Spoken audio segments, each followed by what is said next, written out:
guess I do have to do this. That's all right. Can everyone hear me? It's fine. He's a lot taller than I am. All right. Good afternoon, everyone. Thank you so much for coming to the Flint Institute of Arts on this lovely spring day, early spring day. My name is Tracy Glab, and I'm the Curator of Collections and Exhibitions at the Flint Institute of Arts. And it's my pleasure to welcome you to this afternoon, to this panel discussion in conjunction with the exhibition Sons, Seeing the Modern African American Male, with photographs by Jerry Taliaferro. And I'm assuming everyone is familiar with the exhibition since you're here, but if you're not, please check it out. It is on view through April 16th. It features 49 men from the Flint community and explores the issues of perception, bias, and reconciling what we know about African American men in our community. So it's a very important exhibition. Before I introduce today's moderator, who will in turn introduce our panelists, I have a few announcements to make. We'd like to take the opportunity to thank the McCombs Family Flint Non-Endowed Fund of the Community Foundation of Greater Flint, who sponsored the exhibition and related programming. Thank you to the Charles Stewart Mott Foundation, whose continued support enables the FIA to provide so many memorable exhibitions and educational programs. I would also like to thank Huntington Bank, who sponsors our Huntington Free Saturdays, offering free admission to all our galleries and special exhibitions. A big thank you to the citizens of Genesee County for the Genesee County Arts Education and Cultural Enrichment Millage, which provides free entry to the FIA for Genesee County residents. I would also like to take this opportunity to invite you to the 15th Annual Community Gala, which is in less than a month, on Saturday, April 2nd, in partnership with Community First, Inc. And the evening starts at 6 p.m. with a discussion by the photographer, Jerry Taliaferro, followed by a strolling buffet, live entertainment, a cash bar. If you don't already have your tickets, please do so. Purchase them online. You can go to the front desk or call our number 810-234-1695. And then the next day, we're offering a free program, Meet the Artist, Jerry Taliaferro, at 2 p.m. in the exhibition gallery. So if you can't go to one or both, definitely you want to make sure you don't miss the gala, which is going to be a fantastic event. It's sort of at the closing of our exhibition because of COVID. We moved it forward toward the end of the exhibition. As a reminder, please silence your cell phones or anything that makes noise. Now, it's my pleasure to introduce you to this panel's moderator, Matt Franklin, who, as I said, will introduce each of our panelists who are also in the exhibition. Matt Franklin is an award-winning journalist and anchor of ABC 12 News at 5, 6, and 11 p.m. Originally from the Detroit area, Matt came to ABC 12 shortly after graduating from Central Michigan University. Nightly, he brings 20 years of news experience to viewers across mid-Michigan. In 2021, he earned an Emmy Award for his work on the ABC 12 series, The Path Forward. The series was part of ABC's 12 commitment to mid-Michigan to be part of the conversation about race, diversity, and calls for reform. Please join me in giving a warm Flint welcome to Matt Franklin.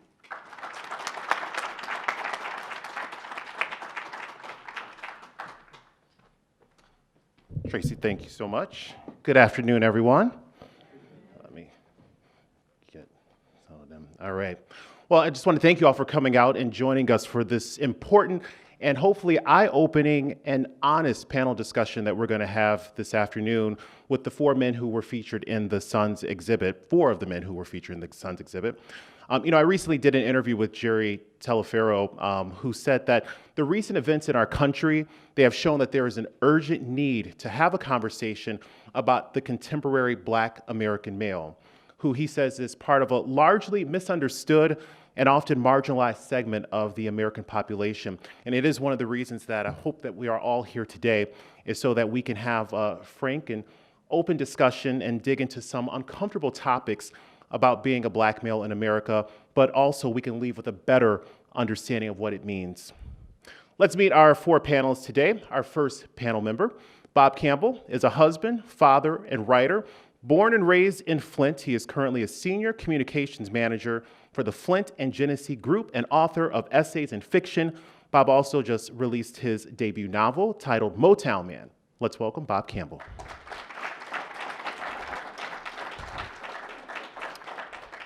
Our next panelist is Deandre Chilton Jr., and he is described in the exhibit as a king, son, and loyal.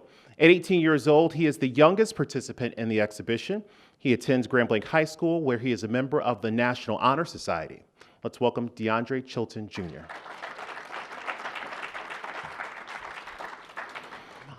Our next panel member, retired teacher, politician, and executive director Bryant Nolden. He is currently the county commissioner for the 1st District of Genesee County and executive director of the Burston Fieldhouse. Nolden also spent more than 20 years in the classroom as a teacher with the Flint Community Schools. Let's welcome Bryant Nolden. And our final panel member, Glenn Wilson. He is a visionary leader, family man, and Christian. He has a background in healthcare, real estate, business, marketing, and entrepreneurship, all of which he weaves together and utilizes successfully as the president and CEO of Communities First, Inc. Glenn Wilson, everyone. The first question I want to get started with, and that'll start with Glenn. You and the 49 and you and the 48 other men were selected by members of the community to be part of this project. Just if you could, just talk a little about what it means to you to be acknowledged by people in the Flint community. Yeah, thank you so much, Matt, for the introduction, and thank you for being here, and FIA as well for hosting the event. So thank you so much, and the people who attended. To get more into that question, I would just say that it's always great when people in your community can acknowledge you for the work that you do. However, I would say that I am sitting here because of other people as well that might not even be up on the wall that's in there, and other people who advocate or support the work that I do or many of us do. I think it's just a testament that there is a lot of great work and a lot of people in our community that may have not been recognized in particular ways, and I think it was great to offer that opportunity to other people as well, because there are some people in there I didn't even know, right? Or I've seen them in the community, and it let me get a little bit more connected with some of the other gentlemen that were a part of this. So not only was it great for me to be nominated, but I think it was even better for me to understand other people that were in our community and other black men as well. Mr. Nolden, how about you? I do appreciate being honored and being a part of this. I tend to try to let my actions speak for the things that I do in the community. So whenever anybody gives me an opportunity to be able to participate in something like this, I really feel honored. Seeing all of those great people on the wall and being able to talk to Mr. Teleferro was very eye-opening. And I'm just really happy and excited that we get an opportunity to be able to have a voice and be able to let folks in the community know the important work that a lot of the men are doing in the community that might not get a lot of accolades. So that's one of the things that I'm very happy about. Mr. Chilton. Yes, thank you. First thing I want to say before I get to the question, thank you all for being here today. It's really a pleasure to be here in front of you all, and I'm grateful to God that we are all here, because almost 2 years in a pandemic can do a lot to you, but it's good to say that we're still here. Now, to address the question, it is great. Oh, thank you. Give him a clap for that. Thank you. It is a really good feeling to be acknowledged in the exhibit. I'm grateful to have been nominated and chosen to be here, because that lets me know that someone out there somewhere appreciates anything that I may have done for the community, anything that I am, anything that I continue to do for the community. And it comes with a really good feeling, because it's a lot more attention than what I'm really used to. And yeah, it's a nice feeling to be recognized. Mr. Campbell. Yeah, I would echo everything that my fellow panelists had to say. Being a part of this exhibit is a humbling experience, but it's also a great responsibility because I think as the young man stated so eloquently, that it's a great responsibility too because you do feel like the eyes are upon you. But I think one of the things that is important to note that, you know, there were 49 men that are represented there, but there are many, many more just like us. There were many, many more, as Glenn said, who came before us, and we're standing on their shoulders. And I hope that those who come behind us, you know, that we're providing a platform, we're providing our shoulders for which they can stand upon.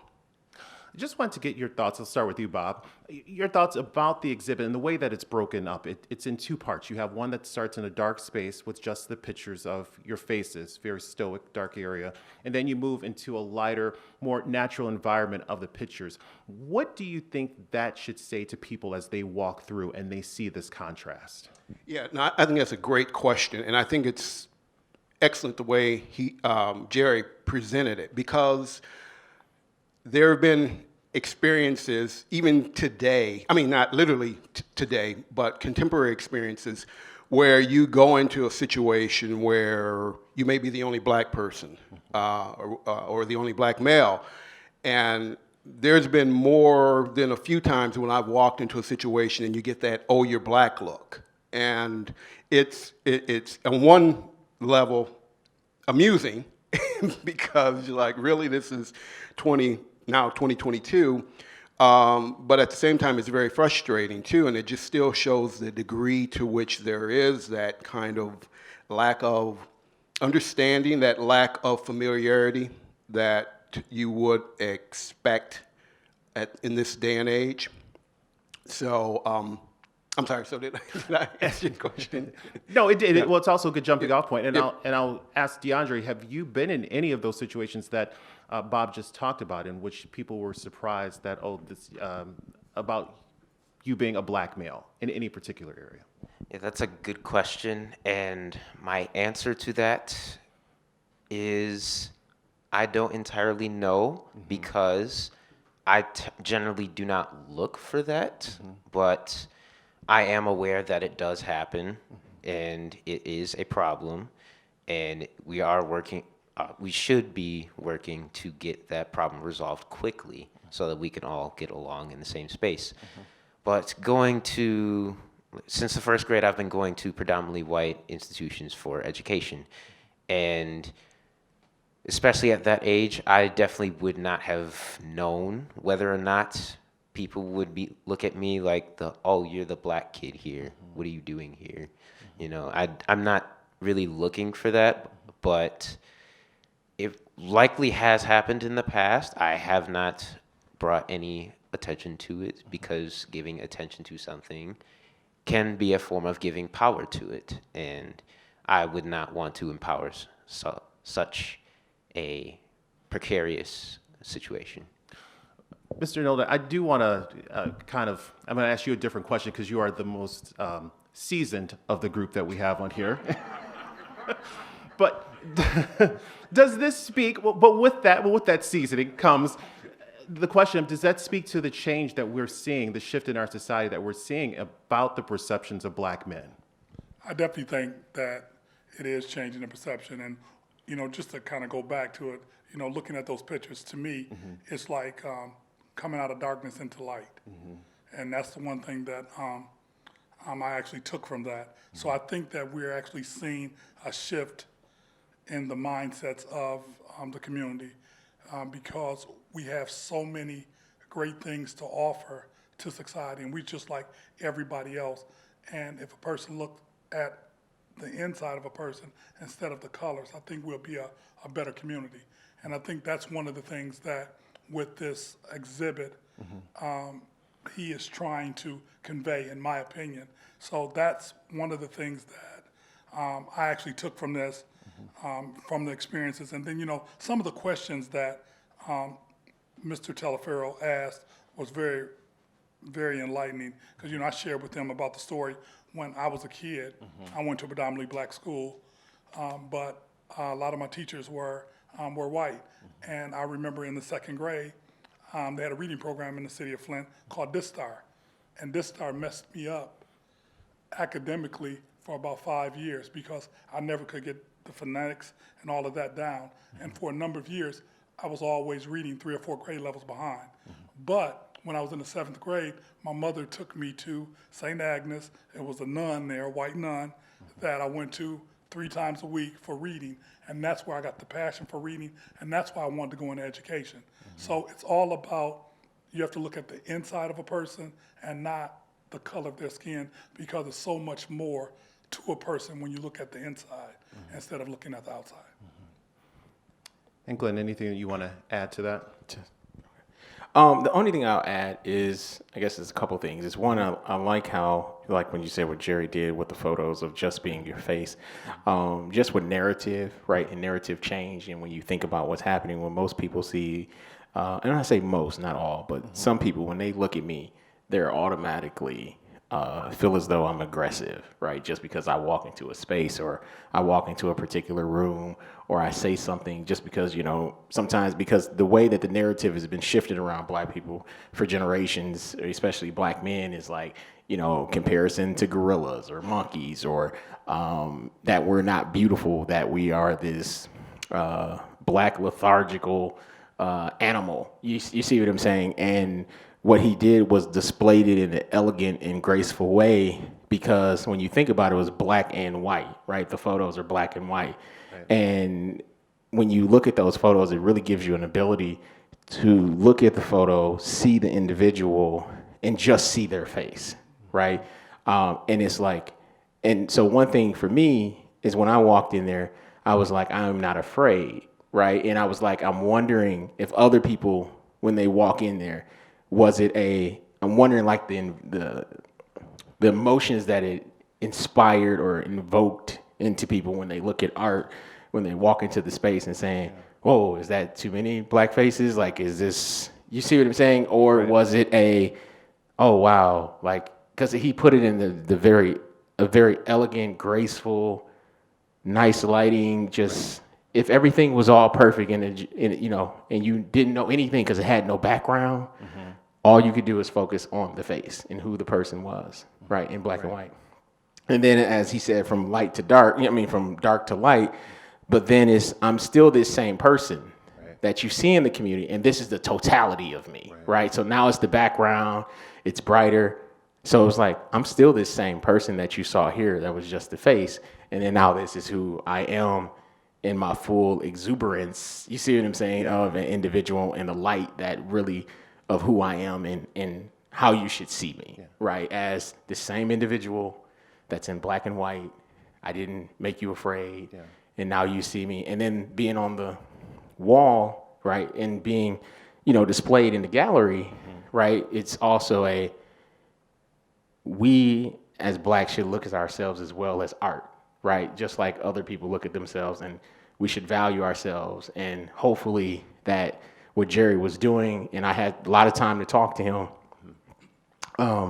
is that, Black people is more than just being a figure of darkness and being afraid, but, we are art in our culture and who we are, and be respected as that. In your experience, Michael, the question comes to mind, what do we do to break down that wall, to have people see the totality of the Black man in a whole every single day? Yeah, I think it's exactly like what this is, right? It's giving people an opportunity in these discussions to hear who these people are, to understand their stories, the things that they go through.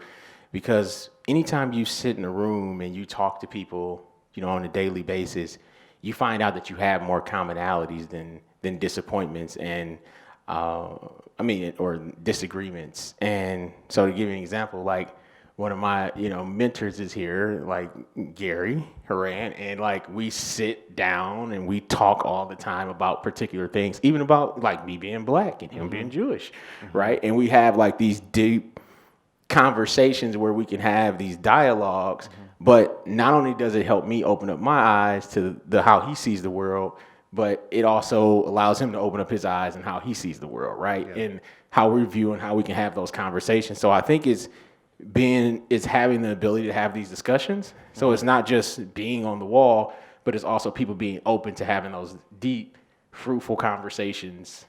You see what I'm saying? Yeah. To see what's really truly beneficial for our community. Yeah. Mr. Nolden, what's the key to helping to break down those stereotypes?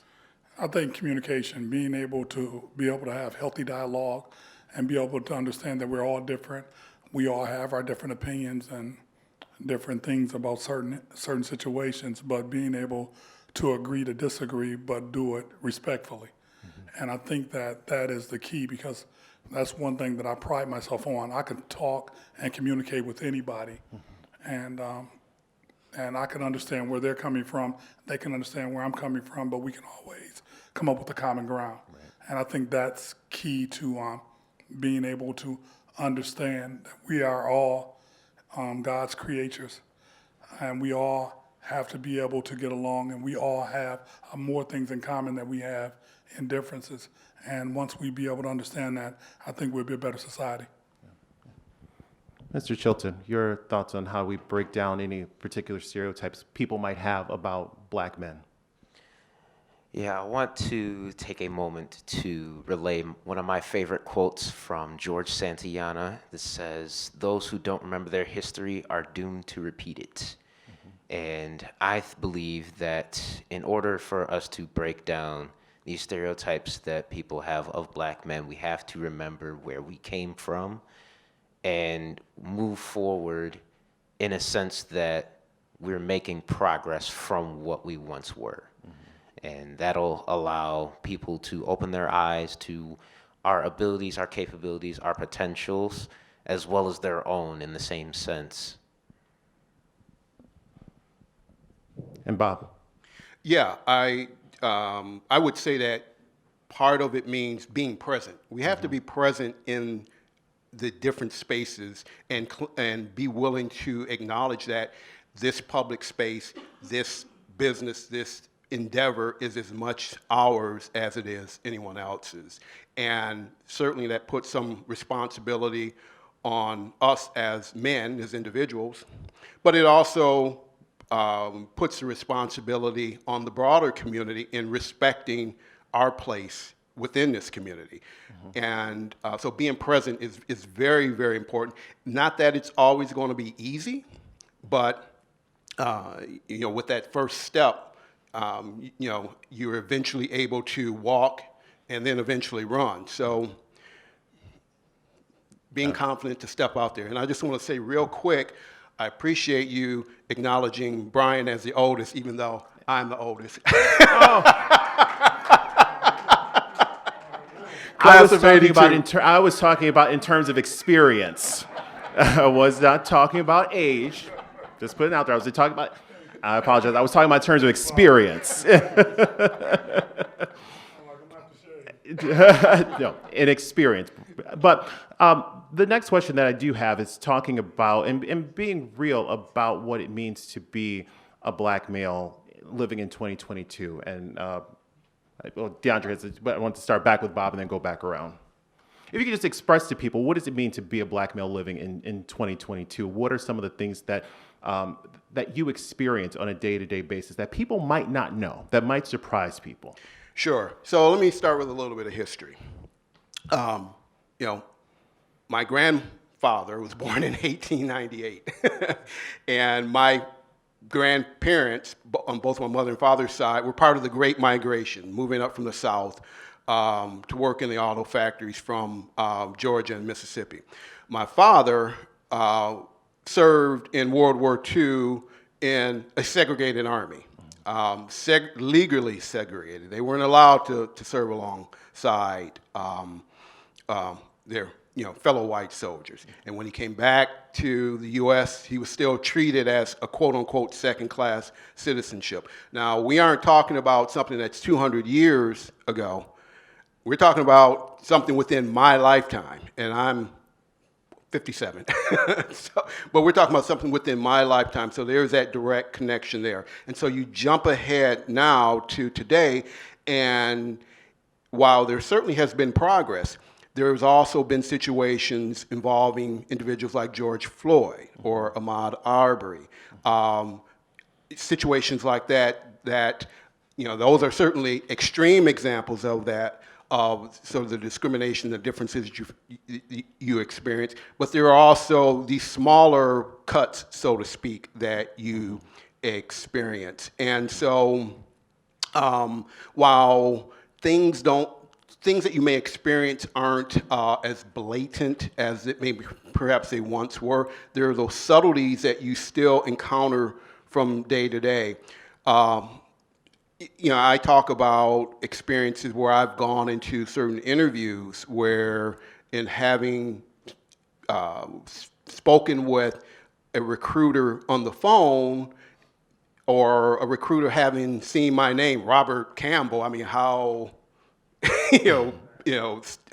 what a standard traditional name that is, right. And the accomplishments on my resume, but then for me to show up in person and they see this black person, it's like, well, maybe not quite what we had in mind, particularly in a field that I work in, which is public relations and communications. And so this idea that, well, do we want a black person or a black male in particular representing our organization publicly? That is still very much a real consideration. There have been situations, too, involving not necessarily me, but involving my son, who is now 25 years old, in the community in which we live in, which is predominantly white. Situations that he encountered during school that, again, while recognizing the importance of being present in communities, because these communities are as much as ours as anyone else, but at the same time, him experiencing differences simply because he was a black male. So I would say that one of the big takeaways is the fact that while things aren't always of the order of someone burning a cross in your yard, because that doesn't, where does that really happen anymore? Right. But instead, more subtleties that occur that, again, are these tiny cuts that affect you just the same. And just something real quick. When I was an electrician for AC Spark Plug before I became a journalist, and I was out with my journeyman at the time, and we went out to lunch, and we were on our way back, and he was waiting. We were leaving an Arby's. We were on Davison Road. I remember it clear as day. Waiting to turn into traffic to head back to the shop, and this car, changed lanes quickly and kind of restricted his ability to get out into traffic. And he kind of mumbled under the breath, "That effing N-word." Mm-hmm. And then he realized I was sitting next to him. And he's like, oh, no, I didn't mean that. I'm sorry, I didn't mean that. But it was that kind of thing where it was just so natural for him. And again, this was 30 years ago, but still, the fact remained that even then, you're thinking, oh, yeah, we're beyond this point, when in reality, so much of that feeling had gone underground until it leaks out in one way or another. Mr. Chilton, now you're 18 years old, so still coming up in the world. If you could talk a little about your experience about being a black male in this time period. Yeah, being 18, naturally, I'm not going to have as many experiences as my fellow panelists, but like seeing this exhibit, for example, seeing a black man in 2022, it should be a gateway to potential. And I say that because I hear a lot of talking about youth in particular being the future, but also it's spanned across all youth, regardless of race. But being black and knowing where we come from, how far we've come, like not even a century ago, slavery was still a really big issue before, Emancipation Proclamation came along and the 13th Amendment, things of that nature. We've been able to make a lot of progress, and now in modern times, we see areas starting to try to diversify more, and our black representatives that you may see in like CEOs and business owners and entrepreneurs and things of that nature. It should be like a beacon of light of sorts. Like we are trailblazers, we are motivators, we are compassionate individuals, and we should be treated as such. Mr. Nolden. Yeah, it's a great responsibility being in the position that I'm in, because just like a history lesson, my dad was what you call a street corner philosopher. He was able to motivate and bring people together. In 1967, when they had unrest here in the community, it was my father's organization that helped quell the unrest and make sure that the city of Flint didn't burn down. He was also the catalyst in making sure the 101 African-American men that they arrested were released, and he did that because of a relationship that he had with Mayor, he was Chief of Police Rutherford and Bob Leonard at the time. So I am who I am because of the things that my father was able to do and the things that he instilled in me. And I think that's why I have the passion that I have right now of working with the youth and always being accessible to my community. I'm probably one of the few politicians that you'll run into that uses his own personal cell phone number, and you can call me at any time. And I don't always want to answer every phone call, but I do, and I try to advocate and do what I can. And I think that it's because of what's been instilled in me and what my father instilled in me, because I wouldn't even be in politics if it hadn't been for my father. He was on his deathbed in 2008, and he told me that I could be a city council person. I ran and I won, and from that, I became a county commissioner. But I think that, with that comes great responsibility, and that's one of the things that I really pride myself on. I always try to be accessible to the community in my capacity as a county commissioner, and definitely as the executive director for Burston. I tell people all the time that my job is being the executive director of Burston, but what I do, I'm a county commissioner. So I think that that it's a great responsibility, and I don't take it lightly. So that's what I think that an African American like myself in 2022, it's all about being of service to the community, because that's my watchword, is service. Before I get to Glenn, I do want to ask you, just to piggyback off of that, you are in a major role in the county, and you also work with the youth.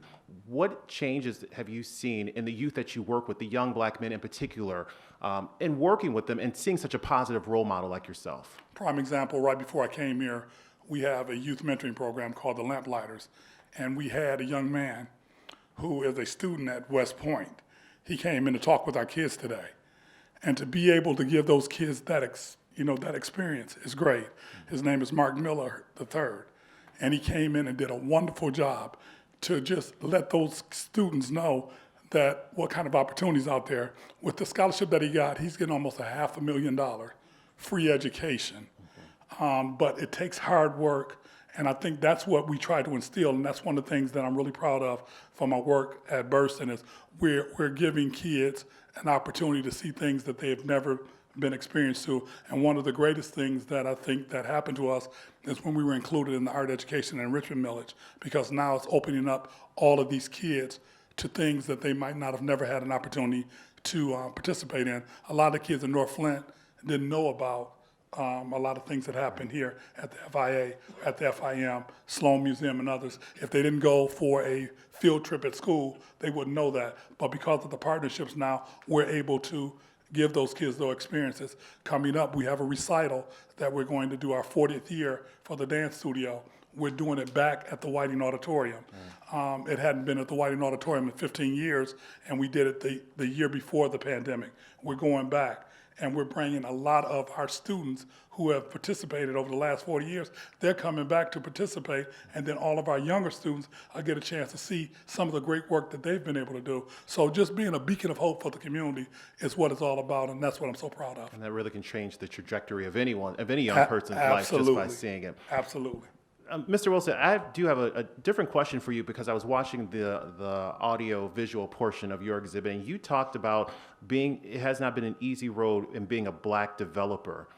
in this area. If you could just expand upon that and just let people know some of the challenges and things that you faced. Yeah, I mean, it's not even just me, right? I'm like in the space that I'm in, and I'm just going to talk about something that Deandre was talking about with the future, as well. But what's currently happening is that when you just think about like the transference of wealth, right, and you think about wealth overall, as far as like in the Black community and how much it's like if you look at America and the amount of wealth, like we represent like under like I think it's like 5%.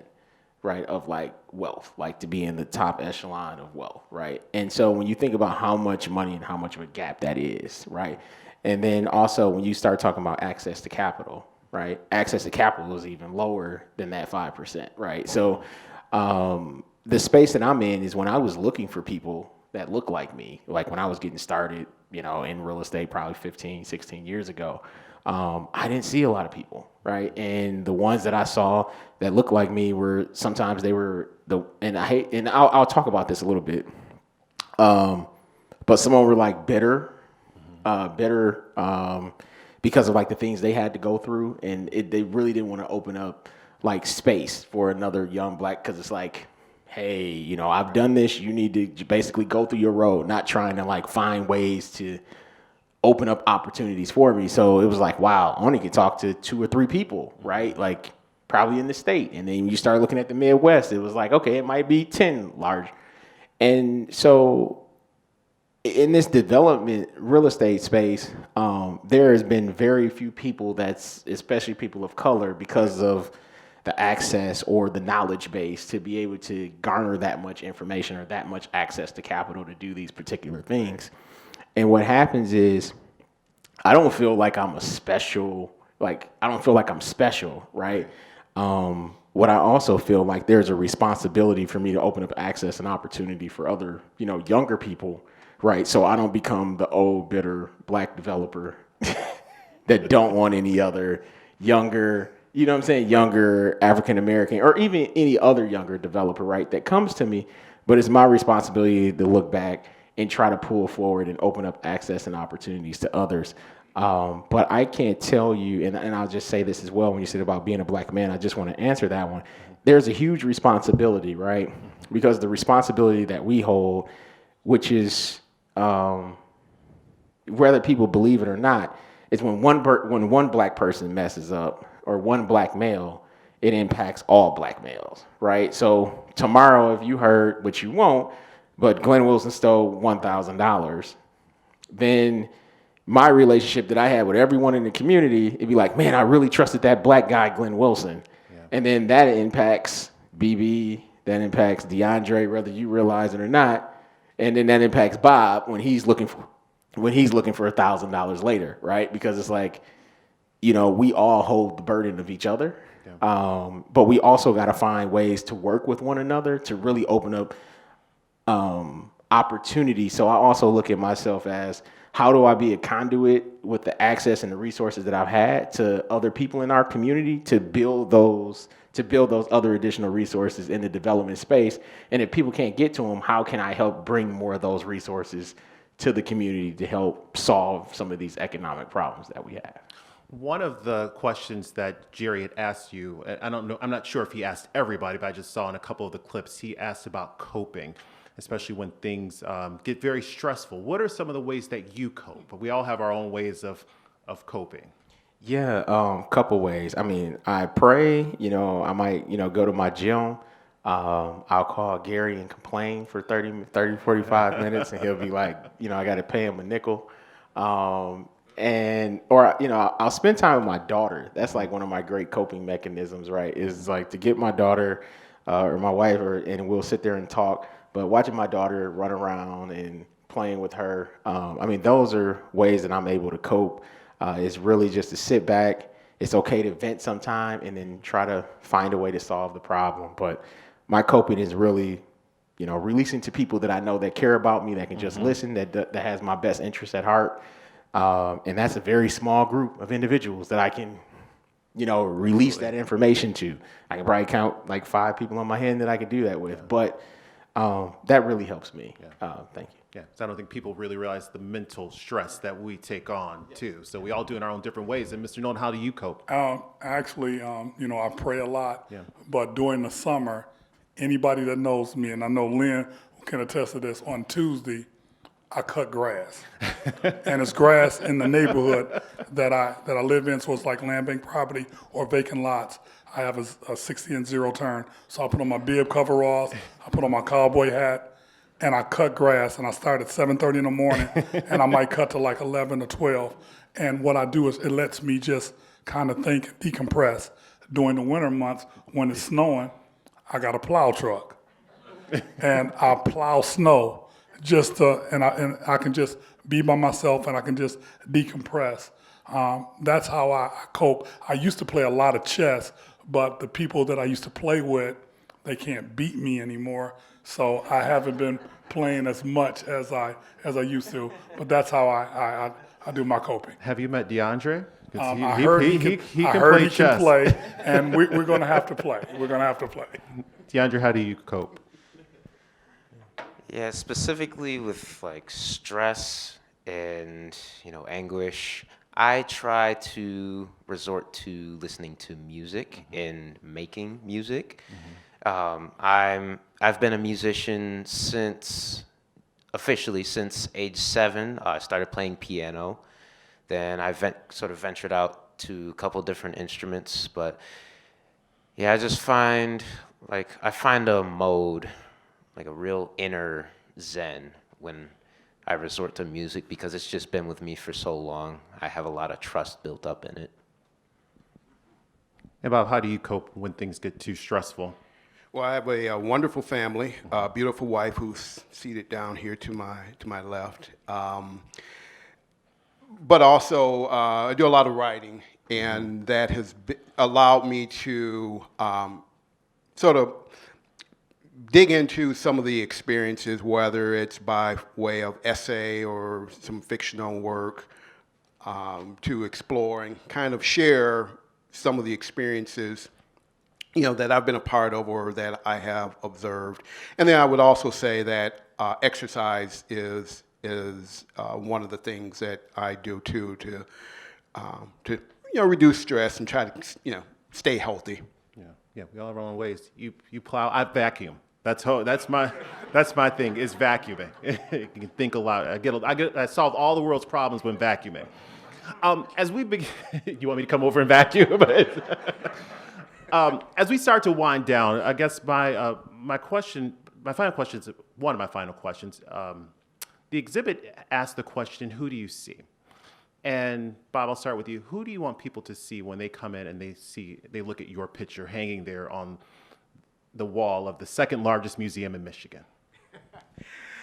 Yeah, I had this barber. He had this famous saying that, "Hey, I'm just a regular fella," and that's I share some of that in the sense of, I laugh, I cry, I have family, I have hopes, dreams, desires, but I also have experiences that are very real and genuine, and so respect my humanity in the same way that I respect yours.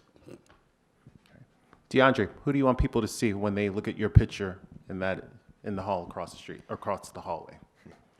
When people see me, I would like for them to see someone they could look to as a friend. I want them to see me as somebody who they can talk to and a real companion.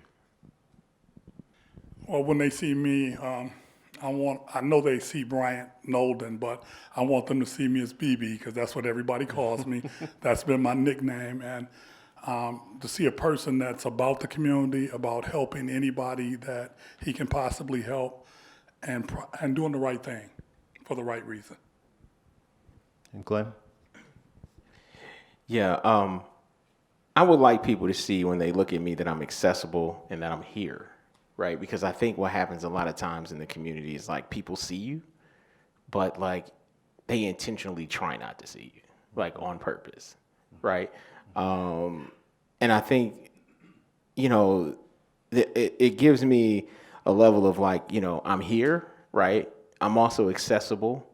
And I'm glad that, we were acknowledged, but I also want people to see that I'm not a villain. I'm not a monster.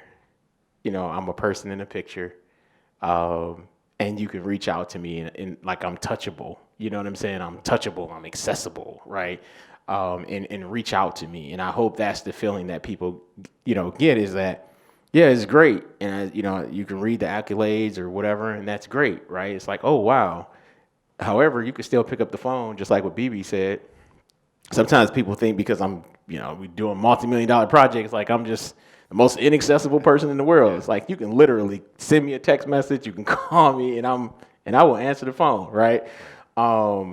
And I think that's what I want people to realize is that, I'm here, but I'm also, I guess the other thing is, I'm also a strong black man, right? That I don't want people to see weakness. But when I say weakness, it's not that I'm not compassionate, because I'm compassionate, I'm empathetic, but I'm also not weak. So. All right. I'm going to ask a couple questions from the audience that they submitted. The first one is from someone you know well, Essence Wilson. And and she asked, how might this exhibition lead to stronger connections amongst the sons? And also, how could that benefit the community? The sons being the 49 men in the exhibition. Yeah, I'm glad she asked that question. I would just say that I think what I talked about earlier, it gave us an opportunity to go in there and learn about other black men, but then it also has you thinking about the people that's not there, right? And it's like, wow, well, they could have been here and they could have been here. Not like these weren't good enough. It was like, no, these are great. Right. It just made me really think of outside the box of like, okay, how can we collectively bring all these sons together? And that's one thing that I would like to do, or try to figure out ways to do is like, how do we bring all these men together, to actually have some talks like this discussion that we're talking about, but how can we really truly be sons and truly work together to truly move, progress together? So it's more than just a gallery, right? But how do you move from being on the gallery on the wall to having a spirit of collectivism, right, and trying to move things together in the community? I would say the talents and the gifts that each one of them bring could be beneficial. So I would say reach out to those folks, because, when I went through the gallery and I looked at them, there were some people that I did not know. And then when I read their information, there's spaces where they might be able to help me with the things that I'm doing in the community. So I think it would be incumbent upon us to reach out to certain individuals, or being able to have a group setting where we can all just sit down and just have a conversation, because there's a lot of things that we could do together to benefit this community and make it better. Mr. Chilton. To both of their points, I believe connectivity is a real key in progress. And to quote my social studies teacher from sophomore year, ideas beget ideas. And just having all these figures in one space collectively, bringing all these minds together, could really bring up some really good ideas on how we could progress further in the community.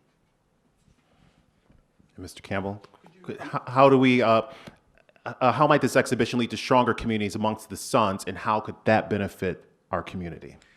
Yeah, so I think one of the great benefits for the community at large is something I said earlier, and that is being present in different spaces. And by being present and being able to share our experiences, our expertise, what have you, I think is better for the broader community as a whole. One of the things that really struck me about the exhibit itself when I listened to the different audiovisual segments is the great diversity of experiences, but then also the commonalities that we share. And in some ways, it feels like a neighborhood I grew up in back in the day, and what I mean by that is quite literally, a neighborhood of black residents of various socioeconomic status.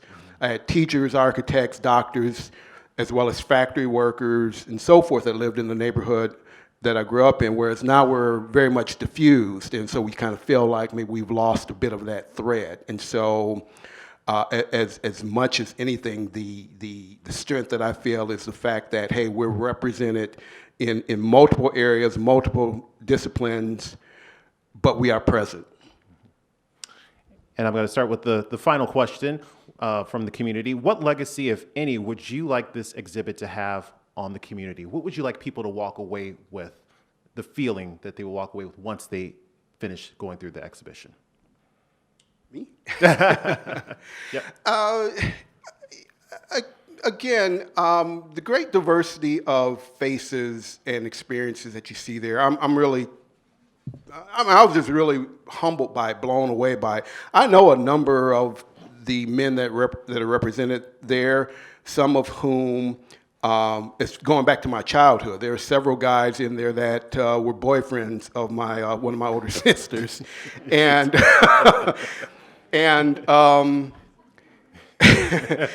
but one in particular stood out for me is a gentleman who, bluntly speaking, he was arrogant SOB growing up, and listening to his video, I was like, I see, I can really appreciate the strength of character and how he used that to grow as an individual, and seeing him now as a family man and as a hardworking, accomplished individual, it just gives me a much deeper level of respect for him and appreciation for him. And I say that to say that I hope people who are able to observe this exhibit are able to come away with the same kind of appreciation and affection for the stories that are told there. Appreciation and understanding. So Exactly. DeAndre, what would you like people to walk away with? We've talked about this before. We have. And in addition to like acceptance and things of that nature, I'd want people to walk away with a feeling of trust and being able to go out and see one of us in the street and be comfortable enough to, say hi, give us a look at least, acknowledge our presence, being trustable enough to the point where we can be accepted. Mr. Nolden? I would say to spark a greater conversation in the community around don't judge a book by its cover until you open it up and start to read it, because it's a lot of great things with all the folks that are on display. And until you get to know a person, you don't know what talents they may have and how they can be beneficial. So I'm hoping that starts a community conversation as we move forward. And Mr. Wilson, you get the last word. Yeah, I agree with everything everyone else said as well. And I think I'm just going to dig in a little bit more what BB said about it's about reading people. It's like reading about their stories and knowing more about them. I think what happens is sometimes people judge through the eyes of others in our community about people in our community, right? So it's like if I had a relationship with DeAndre, but DeAndre doesn't know BB, then I say something bad about BB to DeAndre, and then DeAndre, you see BB out of my eyes, right? And that might have been a distortment, right? Because you don't know what happened between me and you don't know what happened between me and BB that I said something negative about him to you. But BB could be a great benefit to you in your life, but you would never see that because of what I said.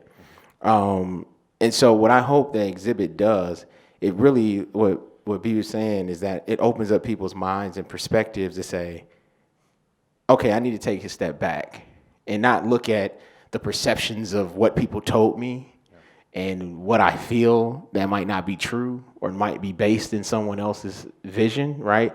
And I need to look at them for them as an individual in my own personal relationship, my own relationship with them. And then also, I hope it gives people a point of self-reflection. I think self-reflection is one of the most powerful things that a person can do. So it's not about how I want them to see me. It's like, what does it invoke in you? How do you self-reflect from it? and what can you do differently, right? Either white, black, or whoever you are, to make sure that you're looking at people through the eyes of, this is a person, this is a human that I need to respect, not just because they're black, but because we all bleed blood, right? And it's all red, right? So our skin might be differently, but if you open us all up, we're all the same. Glenn Wilson, Bryant Nolden, Deandre Chilton Jr., and Bob Campbell, thank you so much for joining us for this discussion. Thank you, everyone, for coming out. All right, we hope you have a great afternoon. Thank you.